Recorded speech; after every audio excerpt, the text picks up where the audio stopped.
The slap came so fast I didn't see it.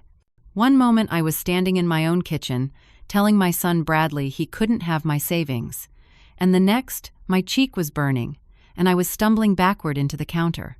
I looked up at him, this man I'd raised alone after his father died, this boy I'd sacrificed everything for, and I saw a stranger, a dangerous stranger. His wife Chelsea stood behind him, arms crossed, smirking. That's when I knew. I had to leave my own home. My hand flew to my face, feeling the heat spreading across my cheek. The shock was almost worse than the pain. Bradley, my son, had just hit me, in my own kitchen. The kitchen where I'd made him breakfast every morning for 18 years. Where I'd packed his school lunches and baked his birthday cakes, and taught him how to crack eggs without getting shells in the bowl. "Mom, Bradley started, but his voice had no remorse in it, just annoyance. Chelsea stepped forward, her perfectly manicured hand resting on his shoulder. "Bradley asked you nicely, Marianne. We need that money. It's not like you're using it for anything." I stared at them both. They'd been living with me for 8 months now, ever since they claimed they needed to save money for a down payment on their own place. I'd welcomed them, cooked for them, done their laundry, and this was how they repaid me. "Get out," Chelsea said, her voice cold. "Just get out." Something in her tone terrified me. This wasn't a suggestion, it was a threat. I turned and ran. My legs felt weak as I climbed the stairs to my bedroom, my heart pounding so hard I thought it might burst. Behind me, I could hear them talking in low, urgent voices. I caught fragments. "Told you she'd be difficult. And we'll handle it." My hands shook as I grabbed my overnight bag from the closet. I threw things in without thinking. Underwear. A sweater. My medications. Thank God I grabbed those. My wallet. Phone charger. I looked around my bedroom, the room I'd shared with Edward for 30 years before he died, and felt tears burning my eyes. How had it come to this? I heard footsteps on the stairs. Heavy footsteps. Bradley's footsteps. Panic seized me. I grabbed my coat from the hook behind the door, slung my purse over my shoulder, and picked up the overnight bag. My bedroom had a back staircase, the old servants' stairs from when this house was built in 1942. I slipped out and hurried down, my heart hammering. In the mudroom, I snatched my car keys from the hook. Through the kitchen doorway, I could see Bradley and Chelsea standing together, their backs to me. Chelsea was saying something about what to do with her now, and I didn't wait to hear more. The cold hit me like a physical blow when I opened the door. January in Connecticut was brutal, and snow was falling thick and fast. I hadn't even grabbed gloves. My car, a 12-year-old Honda Accord, was parked in the driveway. I half ran to it, threw my bag in the passenger seat, and started the engine with trembling hands. As I backed out, I saw the kitchen light flick on, a silhouette in the window, watching me leave. I drove. I had no destination, no plan. I just drove, my hands gripping the steering wheel so tight my knuckles turned white. The roads were slick with fresh snow. My phone started ringing. Bradley's name lit up the screen. I ignored it. It rang again. Chelsea this time. I let it ring. Where was I going? I had nowhere to go. My brother Timothy lived in Florida, and we hadn't been close in years. My daughter. No, I only had Bradley. Just Bradley. The son I'd raised alone after Edward's heart attack took him at 49. The son I'd worked 2 jobs to put through college. The son who'd just hit me in my own kitchen. I ended up at a diner 3 towns over, sitting in the parking lot with the engine running for heat. It was 9 o'clock at night. The diner's neon sign flickered red and blue through the falling snow. I watched people inside, normal people having normal meals, and I felt like I was watching them from another planet. My face still stung where he'd hit me. I pulled down the visor mirror and looked. There was a red mark, already darkening to purple. A handprint, my son's handprint on my face. That's when I realized I'd left without most of my medications. I had my blood pressure pills, but only about 3 days' worth. I'd need to go back, but not tonight. Not while they were awake and angry. Maybe very late, maybe 3 or 4 in the morning when they were asleep. I could sneak in, grab what I needed, and leave again. I decided to wait. I drove around, killing time. stopping at a 24-hour pharmacy to use the restroom. Finally, at 11:30, I headed back toward my neighborhood. I'd wait in the car a few more hours, then go in quietly. But as I turned onto my street, I saw something that made my blood run cold. Cars. Dozens of cars lined both sides of the street. And my house, my beautiful colonial that Edward and I had painted white with blue shutters, was blazing with lights. Music pounded from inside, so loud I could hear it even with my windows up. I parked 5 houses down and walked closer, my boots crunching in the snow. I stayed in the shadows, ducking behind my neighbor's hedge. From there, I could see into my backyard through the fence slats. String lights were hung everywhere, the kind you see at summer parties. Tables were set up, covered with bottles and food, and people, at least 30 people, laughing and drinking and dancing in the snow in my backyard. Then I saw her, Chelsea, standing on my deck in a tight red dress despite the freezing temperature, holding a champagne glass high above her head. "She's gone!" Chelsea screamed, her voice carrying through the cold night air. "We're finally free. This house is ours now." The crowd erupted in cheers. People I didn't recognize, people who'd probably never met me, celebrating my departure. Celebrating getting rid of me like I was garbage they'd finally taken to the curb. Bradley appeared beside Chelsea. He wrapped his arm around her waist and kissed her neck. He was smiling. Actually smiling. This wasn't regret. This wasn't guilt. This was celebration. I saw signs hanging from my deck railing. One said "New Beginnings." Another said "Freedom Party." They'd planned this. They'd wanted me gone, and now they were celebrating it like it was a victory. My chest felt tight. I couldn't breathe. The betrayal was so complete, so absolute, that my mind couldn't process it. This was my son, the baby I'd held in my arms, the toddler who'd cried for me when he had nightmares, the teenager I'd stayed up late helping with homework, the young man I'd supported through his wedding. And he was celebrating driving me from my home. I stood there in the freezing cold, snow soaking through my boots, watching strangers party in my backyard. I wanted to call the police. But what would I say? That my son was having a party in my house? The house I'd left voluntarily?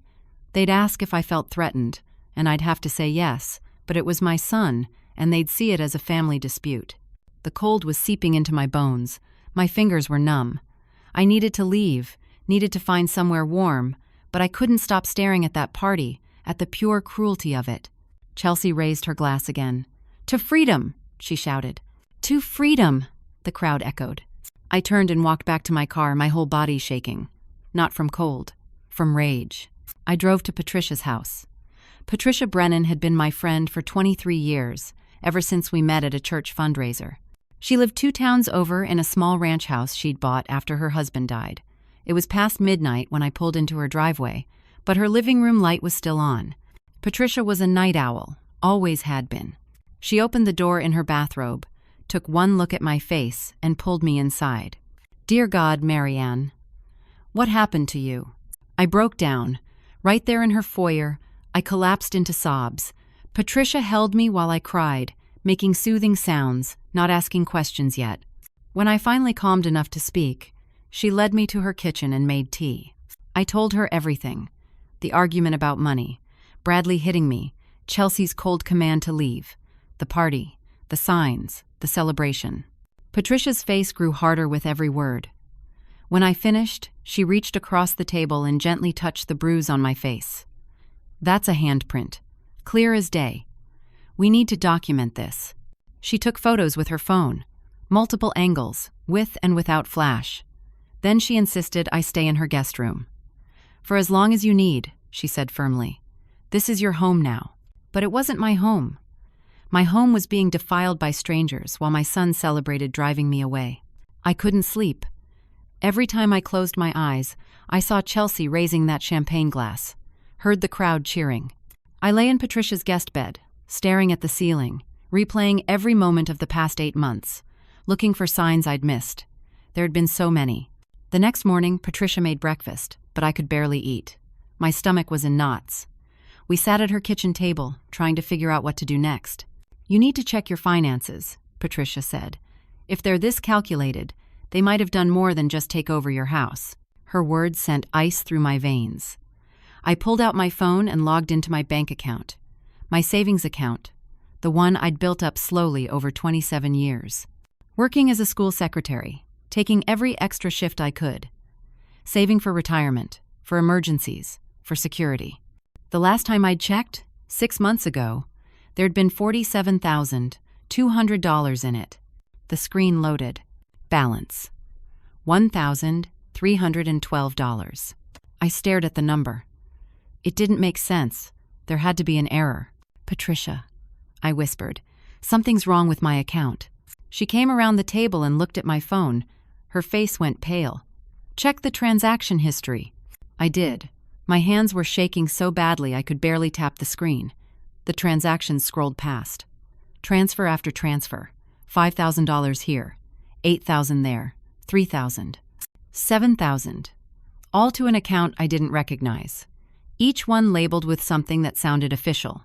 Home repairs, medical expenses, property taxes. But there hadn't been any home repairs. My Medicare covered my medical expenses, and property taxes in our town were only $4,000 a year. "Check your checking account," Patricia said, her voice tight. I switched accounts. My checking account, where my pension and Social Security were deposited each month. That account should have had at least $6,000. It had $841. "He's been stealing from you," Patricia said. "Bradley's been stealing your money." Then I remembered. 2 years ago, when I'd had minor surgery on my knee, Bradley had suggested I give him power of attorney. "Just in case something happens during surgery, Mom. So I can pay your bills if you're incapacitated." I'd thought it was thoughtful, responsible. I'd signed the papers his lawyer friend had drawn up, and I'd never revoked it because I trusted him. Because he was my son. "Power of attorney," I said aloud. I gave him power of attorney. Patricia's eyes widened. "Call the bank, right now." I called. Waited on hold for 17 minutes. Finally got a representative named Marcus, who sounded bored until I explained my situation. Then he sounded concerned, but not helpful. "Ma'am, I'm looking at your account now. All these transfers were authorized using a valid power of attorney. They're legal. But I didn't authorize them. I didn't know about them. The power of attorney gives him the legal right to make financial decisions on your behalf. If you believe there's been abuse, you need to revoke the power of attorney immediately and file a police report for elder financial abuse." Elder abuse. The words felt like a slap. I was 68 years old, officially elderly, and my son had abused me, financially and physically. Marcus walked me through revoking the power of attorney over the phone. It would be processed within 24 hours. He also gave me the number for Adult Protective Services and suggested I contact a lawyer immediately.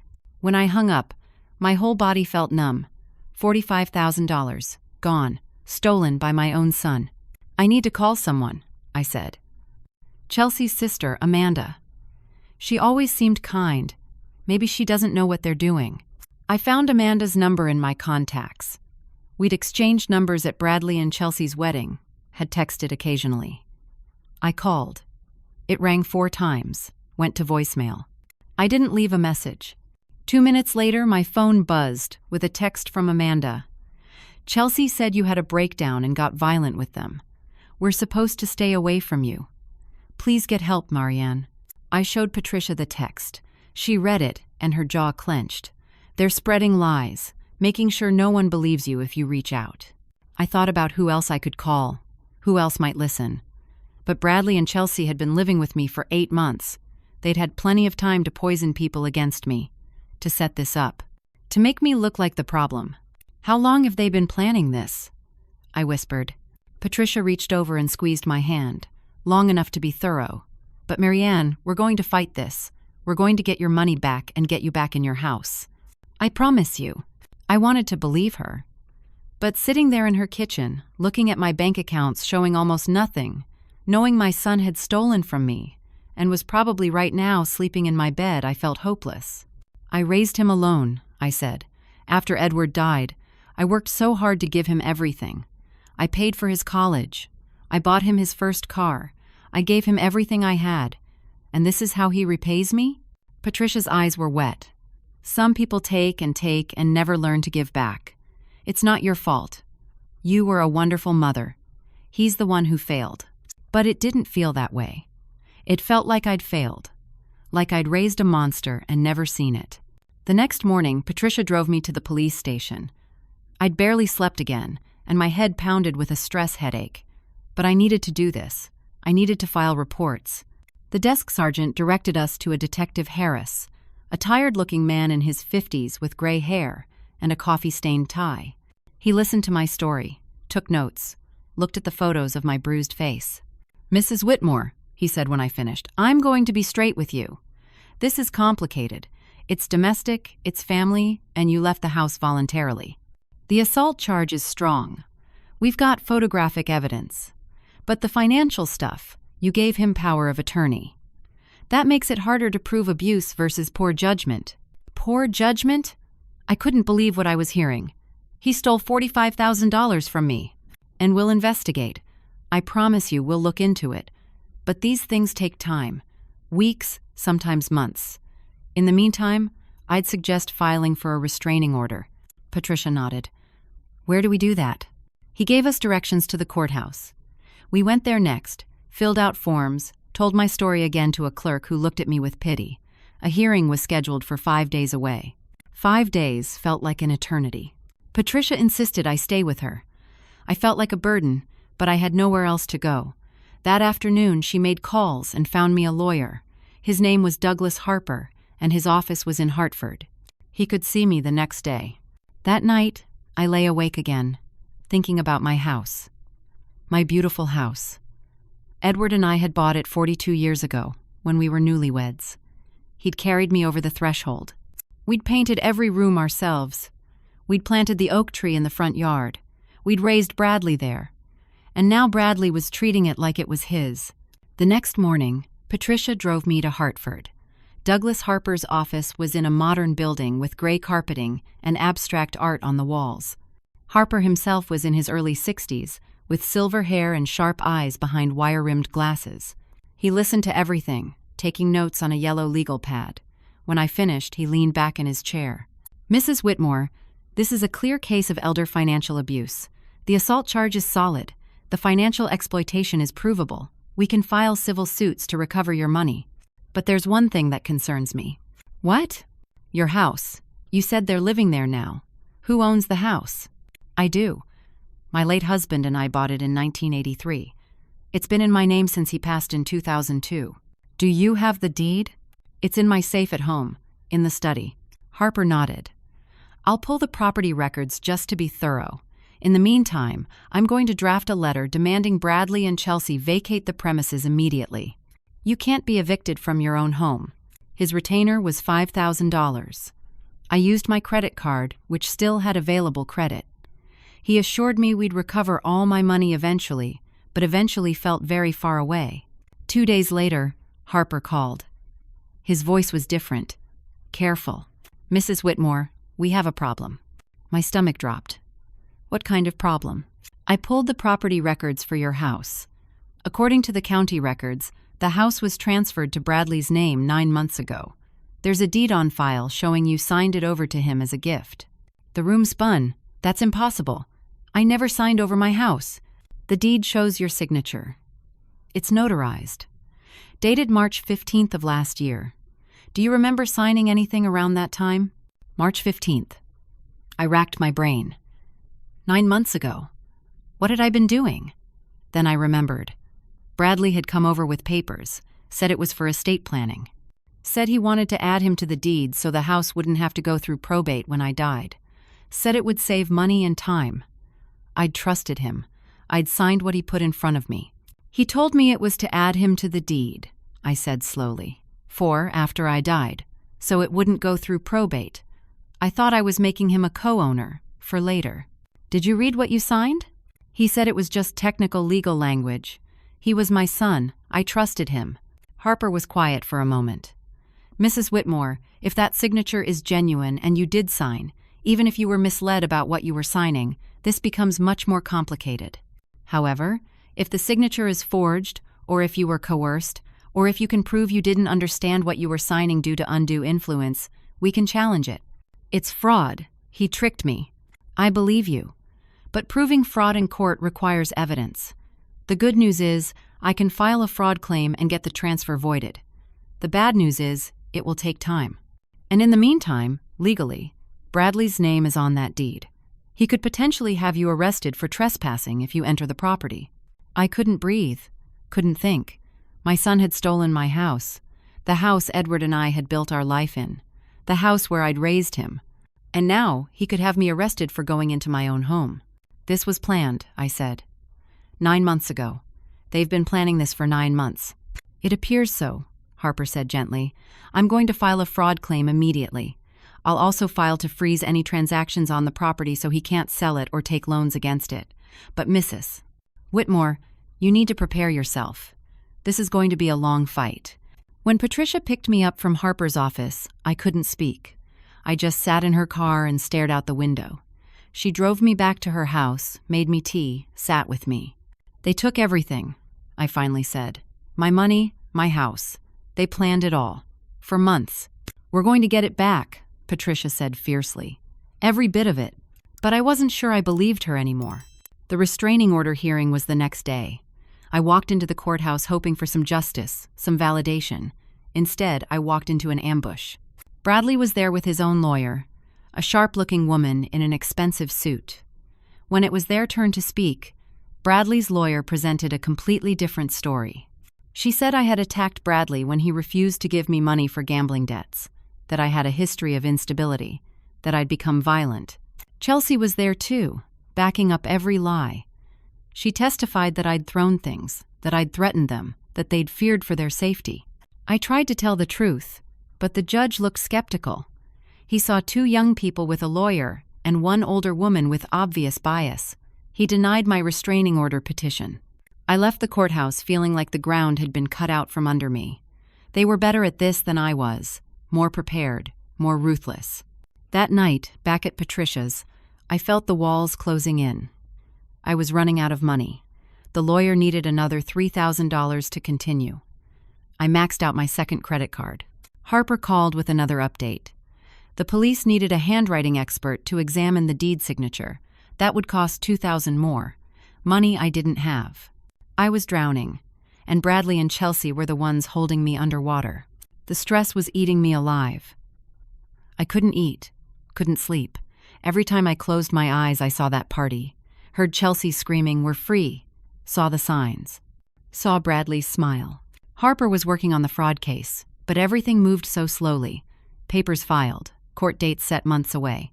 The wheels of justice ground fine, they said, but they also ground slow, too slow. A week after the restraining order hearing, there was a knock on Patricia's door. A woman in business attire stood there, holding a clipboard. She introduced herself as Janet Mills, from Adult Protective Services. I received a report that Marianne Whitmore is a vulnerable adult in need of services, Janet said.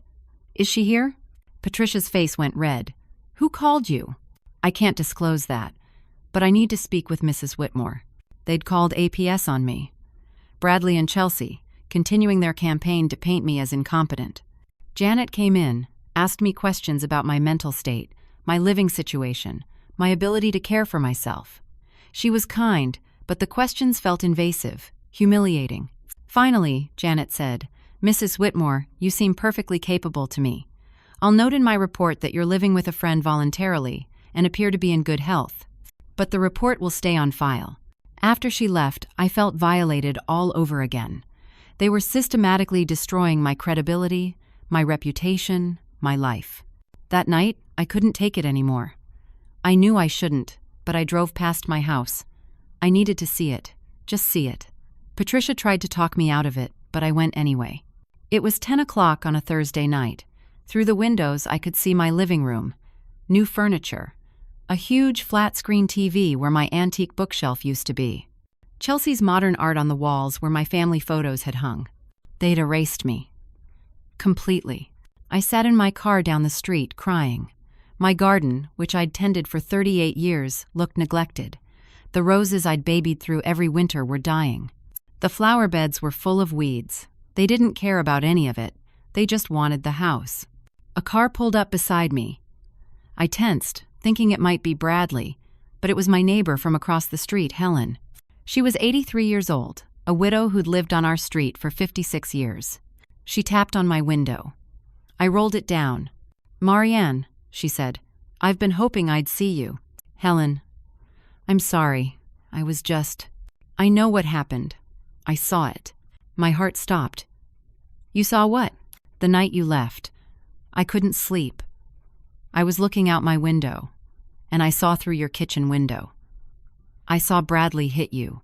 The world seemed to tilt." "You saw it? You witnessed it?" Helen nodded, her old eyes fierce. "I should have called the police right then. I'm ashamed I didn't. But I'm telling you now. I saw him hit you. I saw you fall. And I'll testify to it if you need me to." Tears streamed down my face. Finally, someone believed me. Someone had seen the truth. "There's more," Helen said. "Come with me. I have something to show you." I followed her across the street to her house. Inside, she led me to her living room. Her son had installed a security camera system 2 years ago after someone broke into her shed. The camera facing the street also captured part of my driveway and front door. "I record everything," Helen said. "Every day. The system keeps 90 days of footage." She pulled up her computer, navigated to the security software. "This is from 9 months ago, March 15th. The footage showed my house. Bradley's car pulling up, Bradley going inside. An hour later, Bradley leaving with a folder under his arm. Now watch this," Helen said. She fast-forwarded through weeks of footage, showed me Bradley meeting with a man I didn't recognize. Multiple meetings over several months. "Who is that?" I asked. "I don't know. But he's been to your house 6 times that I've recorded." I took photos of the man with my phone. Something about him looked familiar, but I couldn't place it. Helen showed me more footage. The night I left, Bradley and Chelsea inside the house, visible through the windows, the party, everything. "I have the whole party recorded," Helen said. "Chelsea shouting that they're free, the signs, all of it." I couldn't stop crying. This was evidence. Real evidence. Not my word against theirs. Actual proof. "Why are you helping me?" I asked. Helen took my hand. Her skin was papery and soft. "Because I've lived on this street for 56 years. I watched Bradley grow up. I watched you work yourself to the bone for that boy. And what he's doing to you is evil. Pure evil. I won't stand by and watch it." The next morning, I showed Harper the photos of the mysterious man. His face went pale. "That's Richard Townsend. He was a notary until 6 months ago. He was disbarred for fraudulent notarization, multiple cases of notarizing documents without the signer present. The deed. The forged deed. Bradley had used a corrupt notary." "This is evidence of fraud," Harper said. "With this and Helen's testimony, we can prove the deed transfer was fraudulent. We can get your house back." For the first time in weeks, I felt hope. But that afternoon I got a call from an unknown number. Against my better judgment, I answered. It was Carol, Chelsea's mother. She was crying. "Marianne, I just found out what they did to you. I'm so sorry. I'm so sorry." Carol and I had always gotten along. She'd seemed like a kind woman, nothing like her daughter. "Carol, it's not your fault. I need to tell you something. I overheard Chelsea on the phone yesterday. She was talking to someone bragging about finally pulling it off. She said they'd been planning this for over a year, that you were the obstacle to them getting what they deserved. Over a year. They'd been planning this for over a year." Carol continued. "Chelsea was in debt. Her online boutique business failed, and she owed over $60,000 on credit cards. They needed money desperately. They researched how to do this. How to get your money, your house, everything." My hands were shaking. "Did she say anything else?" "Yes. And this is why I had to call. They're planning to file for a protective order against you. They're going to claim you've been harassing them. Chelsea is pregnant, Marianne. And she's going to say you're a danger to the baby." Pregnant. Chelsea was pregnant with my grandchild. A grandchild I'd never be allowed to meet. "There's more," Carol said, her voice breaking. "They're going to fake text messages. Make it look like you've been sending them threats. Chelsea's already started planning it. She knows someone who can spoof your phone number." After Carol hung up, I sat in Patricia's living room, unable to move. They'd thought of everything, every angle, every possibility. They were always 3 steps ahead. That night, my chest started hurting. Sharp pains that radiated down my left arm. Patricia took one look at me and drove me to the emergency room. The doctor said it wasn't a heart attack, but stress-induced angina. My blood pressure was through the roof, 190/115, dangerously high. They admitted me overnight for observation. I lay in that hospital bed, hooked up to monitors, and thought about how my son was destroying me. Not just financially, not just emotionally, physically. He was literally killing me. And somewhere out there, he was sleeping in my bed, probably planning his next move. They released me from the hospital the next morning with new blood pressure medication and instructions to reduce stress. Reduce stress. As if that were possible. Patricia picked me up, took me back to her house. I could see the strain in her eyes. She'd been supporting me for 3 weeks now, making meals I barely ate, listening to me cry, watching me fall apart. I loved her for it, but I also felt like I was drowning her along with me. Harper called that afternoon. Bradley's filed for a restraining order against you, citing harassment. The hearing is next week. I haven't contacted them at all, I protested. I know, but he submitted text messages allegedly from your number, threatening messages. The fake texts Carol had warned me about. They'd actually done it. We'll fight it, Harper said, but I need another $3,000 to continue representation. I didn't have $3,000. I didn't have $300. I'd maxed out both credit cards. My checking account had the $800 from my pension, which I needed for medication. I'll find it, I said, not knowing how. After I hung up, I told Patricia. She immediately said she'd pay it, but I couldn't let her. She was living on her late husband's pension and Social Security. She couldn't afford it.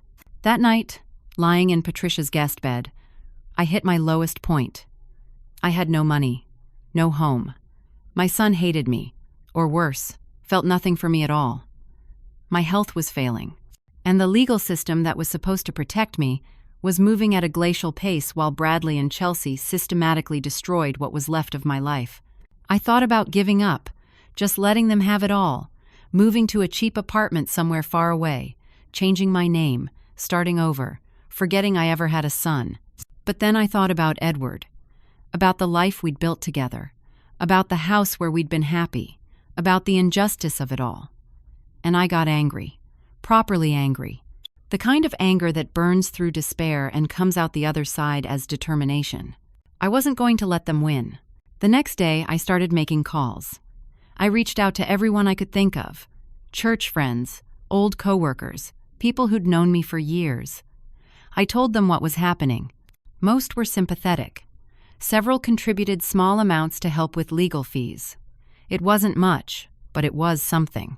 Patricia organized it all, setting up a small fund. Between everyone's contributions, we scraped together $2,000. Helen offered to testify for free. I don't need money, she said.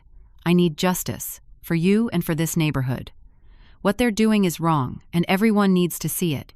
Harper filed a motion to contest the restraining order, armed with phone records proving I hadn't sent those texts. He submitted Helen's security footage as evidence. He hired a handwriting expert who confirmed the deed signature was traced, not genuine. Things were finally starting to move in the right direction. But then I got another blow. I'd tried calling my brother Timothy in Florida several times. He finally called back. Marianne, I don't know what's going on between you and Bradley, but I can't get involved. He called me, told me you've been having problems, that you might have dementia. He sounded really worried about you. Timothy, I don't have dementia. He's lying to you. I don't know what to believe. You're my sister, but he's my nephew. This is family business. I can't take sides. He hung up, just like that. 43 years of being siblings, and he hung up on me. Bradley had poisoned everyone. Family, friends, neighbors. He'd been so thorough, so calculating, so careful, and I'd been so blind. That evening, I couldn't stop myself. I drove past my house again. I knew it was stupid. I knew if Bradley saw me, he'd use it as evidence of harassment. But I needed to see it.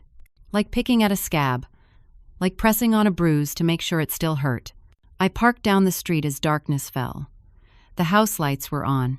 I could see Bradley moving around inside, living my life, in my house, with my things. I sat there, crying quietly, when suddenly a car pulled up next to me. My heart jumped, thinking it was the police, but it was Helen again. She got out of her car and came to my window. "Marianne, I thought I might find you here. Come on, I need to show you something else." I followed her back to her house. She pulled up her security footage on her computer, but this time she showed me something different. Recent footage from the past week. "Look," she said, pointing at the screen. The footage showed Bradley meeting with that same man again, Richard Townsend, the corrupt notary. But this time, there was someone else with them, a woman I didn't recognize. "I did some research," Helen said. "That woman is Emily Gardner. She's a real estate agent. I checked her listings online." Helen pulled up a website. There, among the current listings, was my house. My house, listed for sale at $495,000, listed 3 days ago. They were trying to sell my house, while the fraud case was still pending, while I was still fighting for it. "They can't do that," I whispered.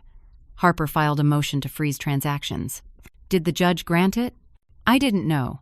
I called Harper immediately, even though it was almost 9 at night," he answered.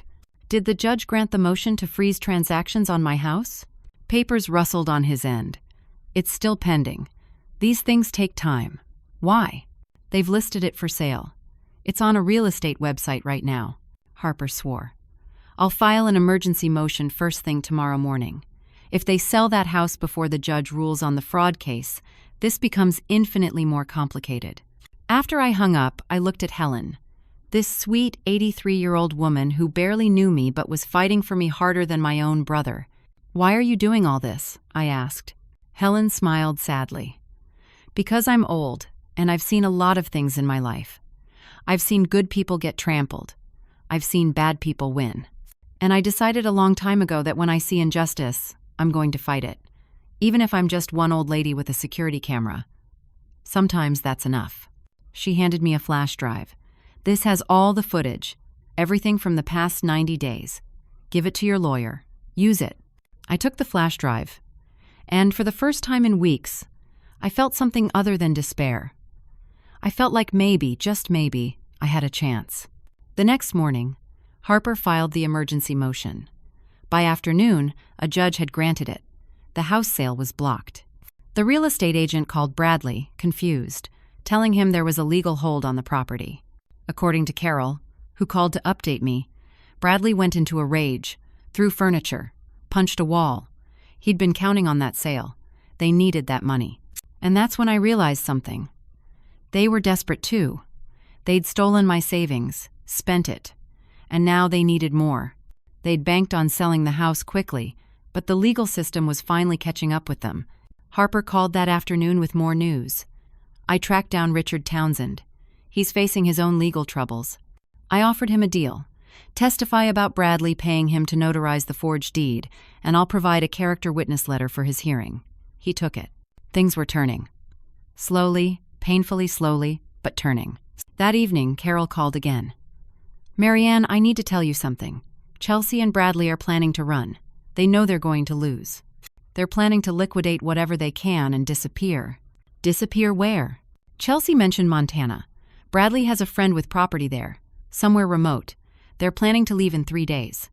They're going to empty your house, take whatever they can sell, and vanish." 3 days. I had 3 days to stop them. I met Harper at his office the next morning. He listened to everything Carol had told me and swore under his breath. "We need to move fast. I'll file for an emergency restraining order preventing them from removing property from the house, but it's Friday.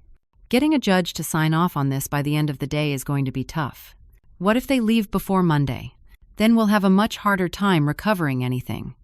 Montana's a big state. If they go off-grid, it could take months to find them." I called Carol. "Is there anything else you can tell me? Anything that might help?" "Chelsea's been loading boxes into a rental truck. It's parked in your garage. They're planning to leave Sunday night after dark. But Marianne, there's something else." "What?" "Amanda wants to talk to you. My other daughter. She's been hearing things, and she wants to help." Amanda. The one who'd texted me to stay away. I wasn't sure I could trust her. "Tell her to call me," I said. An hour later, my phone rang. Amanda. "Mrs. Whitmore, I owe you an apology. Chelsea lied to me, to all of us. Mom told me what really happened, and I'm horrified. I want to help. How? I know where they're planning to go. Chelsea told me the address. She wanted me to forward their mail there. I can give you the exact location in Montana. She did. A property outside a town called Eureka, near the Canadian border. Middle of nowhere. There's something else, Amanda said. Chelsea keeps records of everything. Always has. She has a notebook where she wrote down all the passwords to your accounts, all the transfers they made, everything. She kept it in case things went wrong and she needed proof it was all Bradley's idea, not hers. It's in the house, in her nightstand drawer. A notebook. Physical evidence of everything they'd done. If we could get that notebook, the case would be over. Harper filed the emergency restraining order. By some miracle, a judge signed it at 4:30 Friday afternoon. But it needed to be served. The sheriff's office said they'd serve it Monday morning. Monday would be too late.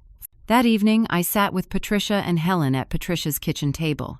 We'd been joined by Thomas, Helen's son. He was 56, a former police officer who'd retired 5 years ago after taking a bullet in the line of duty. He walked with a slight limp, but his mind was sharp.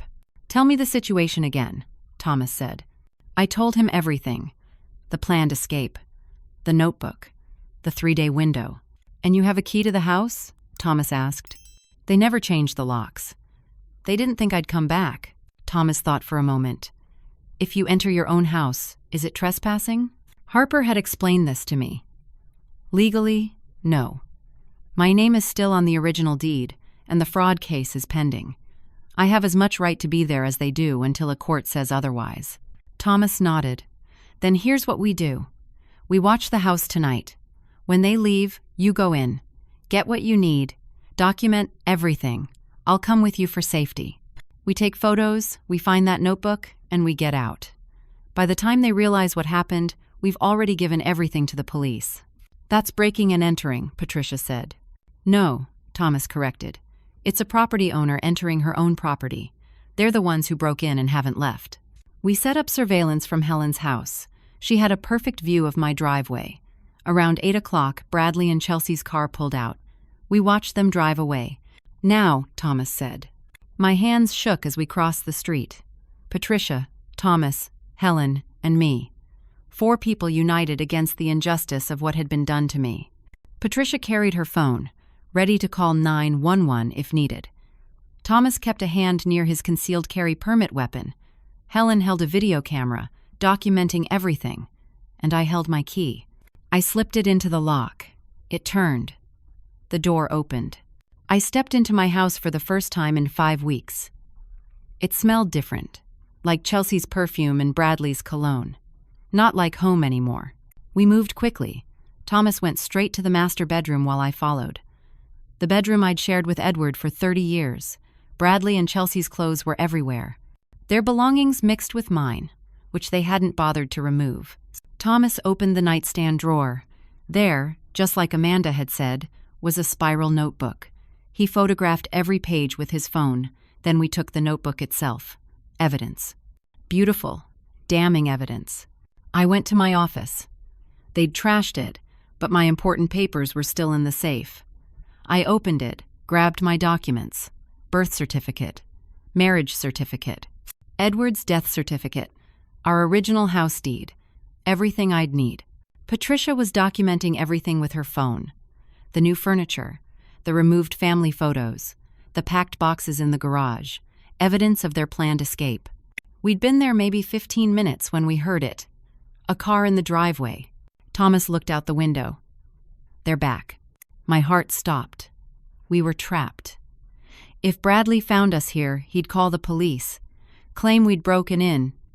It would destroy everything. "Upstairs," Thomas whispered. "Now." We ran upstairs as quietly as we could. I heard the front door open. Heard voices. "Bradley, I forgot my wallet, just grabbing it." "Chelsea, make it quick. I don't like being here. It feels wrong. It's our house now." "Doesn't feel like it." They were directly below us. We were in the guest bedroom, hiding like criminals in my own house.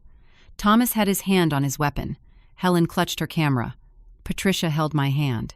Bradley's footsteps came up the stairs. He was coming up. We pressed against the wall behind the door. He walked past, went into the master bedroom. We heard drawers opening. Chelsea called from downstairs. "Bradley, come on!" Just a second. More sounds from the master bedroom. Then footsteps coming back out. He walked right past the guest bedroom, didn't look in, went downstairs. The front door closed. The car started, drove away. We waited 5 minutes, barely breathing. Then Thomas looked out the window. They're gone. We left quickly, taking the evidence with us. Crossed back to Helen's house. Sat in her living room, all of us shaking. "That was too close," Patricia said. But we'd done it. We had the notebook. We had documentation. We had everything we needed. Harper received the evidence Saturday morning. He spent the weekend reviewing the notebook, which detailed every transfer, every lie, every step of their plan in Chelsea's neat handwriting. It was a prosecutor's dream. Sunday morning, Harper called. "I've sent everything to the district attorney and to Detective Harris. With this evidence, they're going to file criminal charges. Fraud, elder abuse, theft, all of it." By Sunday afternoon, Amanda called me. "They're loading the truck. They're really doing it. They're leaving tonight." I called Detective Harris. Told him what was happening. He said he'd send officers, but it was Sunday night and they were short-staffed. He'd send someone when he could. Not good enough. That evening, we watched from Helen's house again. The rental truck was in my driveway, backed up to the garage. Bradley and Chelsea were loading it with boxes, furniture, everything they could fit. Around 9 o'clock, they finished. Bradley closed the truck's roll-up door. They stood in my driveway, talking. Then they got in their car and drove away. Probably going to get dinner before the long drive to Montana. The truck sat in my driveway, full of my stolen belongings. Thomas looked at me. "What do you want to do?" "I want my life back," I said. We crossed the street one more time. This time, I used my key confidently. This was my house, mine, no matter what the forged papers said. We went inside and waited. Helen set up her video camera. Thomas positioned himself where he could see the door. Patricia stayed with me. And we waited. 10 o'clock, 10:30, 11. At 11:20, we heard the car pull up. The front door opened. Bradley and Chelsea came inside laughing about something. The lights were off. We'd left them off. They didn't notice us at first. Then Bradley turned on the living room light. He saw us. Saw me, standing in my own living room. His face went white. "What the hell are you doing here?" I stood up straight. For the first time in 5 weeks, I felt strong. "This is my house, Bradley." Chelsea screamed. "Get out! You're trespassing! You crazy old woman!" Thomas stepped forward. "Mrs. Whitmore is the legal owner until the courts rule otherwise, and I'm a witness to everything happening here tonight." Bradley's face turned red. "She signed the house over. It's mine." I pulled out a paper from my pocket. The report from the handwriting expert. "You forged my signature, and I have proof." His eyes widened. Just for a second, I saw fear. Then Chelsea turned on him. "This was your idea. You said it would be easy. You said she'd never fight back." "Shut up, Chelsea." But she was spiraling, her voice getting higher and louder. "You said we'd be in Montana by now. You said no one would ever find out. I didn't want to do this. You made me." Helen's camera was recording everything. Every word, every admission. That's when we heard the sirens. Detective Harris had finally sent a patrol car. 2 officers came to the door. Thomas let them in. Bradley tried to talk his way out of it, tried to charm them like he'd charmed everyone his whole life. But the officers had been briefed. They had copies of Chelsea's notebook. They had the evidence. They took statements from all of us, told Bradley and Chelsea not to leave town, saw the packed truck, and told them they couldn't take anything until the courts resolved the ownership dispute. Bradley and Chelsea left, drove away in their car, leaving the truck behind, leaving me standing in my house. When they were gone, I walked through my home, really looked at it. They'd changed so much. But underneath their changes, it was still my house, still the place Edward and I had built our life. Still home.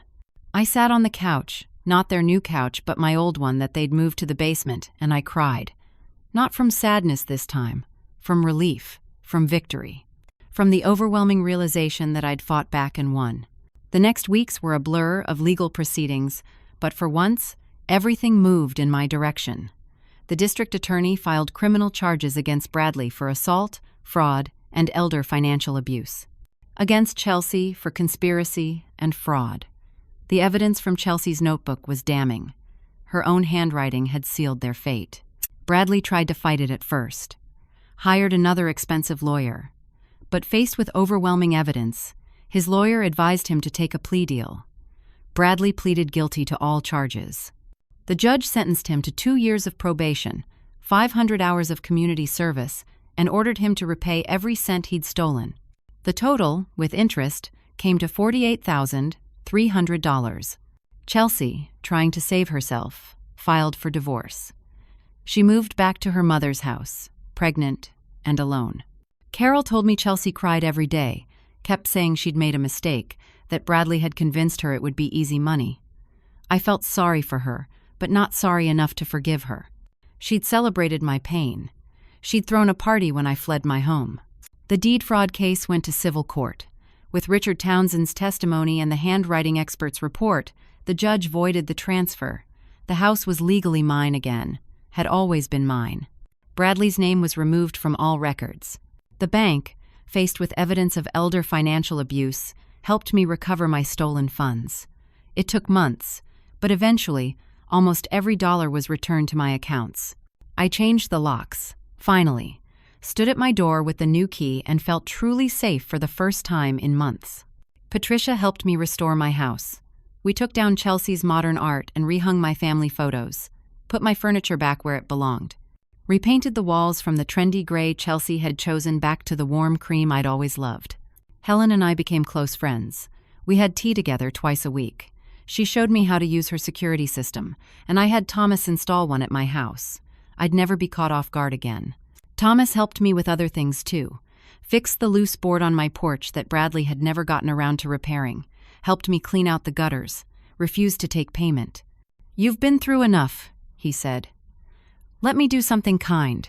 The community support overwhelmed me. Neighbors I barely knew brought casseroles and flowers. My church held a prayer service for me. Old co-workers from the school where I'd worked called to check on me. People I'd lost touch with years ago reached out. I realized I wasn't as alone as I'd thought. Bradley was ordered to have no contact with me. He obeyed, probably because his lawyer told him to. I heard through Carol that he was working at a hardware store, trying to pay off his debt, that he'd moved in with a friend, that he talked about leaving Connecticut once his probation was over. I thought about him often. My son, the baby I'd held, the child I'd raised, the man who'd betrayed me so completely. I grieved for the relationship we'd once had, or the relationship I'd thought we'd had. Maybe it was never real. Maybe I'd been so busy being his mother that I'd never seen who he really was. Chelsea had the baby in August, a girl. Carol sent me a photo, my granddaughter. I looked at her tiny face and felt a complicated mix of love and loss. I'd never hold her, never watch her grow up. Bradley had stolen that from me too. But I was healing, slowly. The bruise on my face had faded weeks ago. The bruises on my heart took longer. I started seeing a therapist, a woman named Dr. Santos, who specialized in family trauma. She helped me understand that loving someone doesn't mean accepting abuse, that being a good mother doesn't mean being a doormat, that I had value beyond what I could give to others. In the spring, I planted new roses in my garden, dug out the dead ones and started fresh. It felt symbolic. Out with the old pain, in with new growth. The garden came back to life under my care. Neighbors complimented it. One woman asked if I'd help her with her garden, and I did. It felt good to be needed for something I chose to give, not something that was taken from me. I thought about forgiveness. Dr. Santos said I didn't owe anyone forgiveness, that it was something I could choose to give or withhold. I wasn't ready to forgive Bradley. Maybe I never would be. But I was learning to let go of the anger, to focus on rebuilding my life instead of staying stuck in the betrayal. One afternoon in June, I was working in my garden when a car pulled up. I tensed, old fears rising. But it was Carol. She got out, walked up my driveway, looking nervous. "I hope it's okay that I came," she said. "Of course." She handed me an envelope. This is from Chelsea. She wanted me to give it to you. I didn't open it right away. Carol left, and I went inside, sat at my kitchen table, and stared at that envelope for 20 minutes. Finally, I opened it. Inside was a handwritten letter. Chelsea's handwriting, the same handwriting from the notebook that had helped convict her. "Dear Marianne," it began. "I know you have no reason to read this or believe anything I say. I know I don't deserve your forgiveness, but I need you to know that I'm sorry. Not sorry I got caught. Sorry for what I did. I let Bradley convince me that taking from you was okay because you had enough. I told myself you were old and didn't need as much. I made you into someone less than human in my mind so I could justify hurting you. I was wrong. You worked hard for everything you had. You raised a son alone. You were kind to me when I married Bradley, and I repaid you with cruelty. My daughter will grow up without knowing her grandmother because of my choices. I have to live with that. I just wanted you to know that I see what I did now. I see how wrong it was. I'm sorry." I read it twice, then I put it in a drawer. I wasn't ready to respond. Maybe I never would be, but at least she'd acknowledged the truth. By October, a year after Bradley had hit me, I was sitting in my living room, looking at the framed photo of Edward and me on our wedding day. We'd been so young, so full of hope. He'd have been devastated to see what Bradley became. Or maybe he'd have seen it before I did. Maybe I'd been too close to see clearly. I thought about everything I'd learned. About betrayal, yes, but also about strength. About community. About the importance of standing up for yourself even when the person hurting you is someone you love. About the difference between being kind and being a victim. I'd spent so many years putting Bradley first, making excuses for him, sacrificing my needs for his. I'd enabled his selfishness by always giving in, by always being the one to compromise. I'd taught him that he could take from me without consequences. I'd learned that love isn't enough to protect you from betrayal, that being a good mother doesn't guarantee a good son, that sometimes the people you sacrifice everything for will take everything and ask for more. But I'd also learned something more important. I'd learned that I was not just someone's mother or someone's victim. I was Marianne Whitmore, and I was strong, and I deserved to be treated with dignity and respect. I'd learned that asking for help wasn't weakness, that there were good people in the world, people like Patricia and Helen and Thomas, who would stand beside you when you fell. And I'd learned that home isn't just a building. It's the place where you are valued, where you are safe, where you are loved. Bradley had tried to take my home from me. But he couldn't, because home was never just the house. It was me. It was the life I'd built.